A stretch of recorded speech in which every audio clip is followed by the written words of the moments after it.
அதாவது Parallel-ஆ. சினிமா வேற அரசியல் வேறன்னு பார்க்கறதுனால தான் இன்றைக்கு நாங்கள் அதிகாரத்தை மட்டுமே வச்சு பேசிட்டு இருக்கோம். ஒரு முதலமைச்சர் பதவிக்கு எப்படி வராங்க, ஒரு குடும்பத்துல கோபாலபுரம் வீட்டுல பிறந்தா மட்டுமே முதலமைச்சர் ஆயிடலாம் அப்படின்ற ஒரு நிலைமை இருக்குன்னு அரசியலை பத்தி தான் நம்ம பேசிக்கிட்டு இருக்கோம்.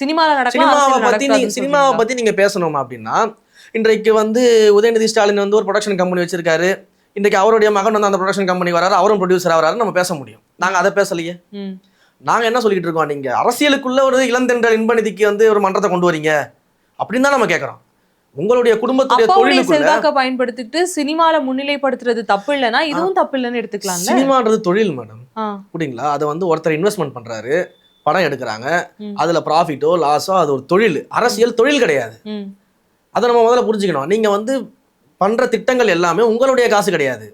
மு.க. ஸ்டாலின் சொந்த காசுல பண்ணல, உதயநிதி அவர்கள் சொந்த காசுல பண்ணல. இன்றைக்கு மு.க. ஸ்டாலின் அவர்களுக்கும் அவர்கள் மனைவிக்கும் பேனர் வைக்கிறாங்கன்னா சொந்த காசுல பண்ணல யாரும். நீங்கள் ஆட்சி அதிகாரத்துல இருந்து மக்கள் பணத்துல, மக்களுடைய வரி பணத்துல ஊழல் செஞ்சு தான் பணத்தை சம்பாதிக்கிறீங்க.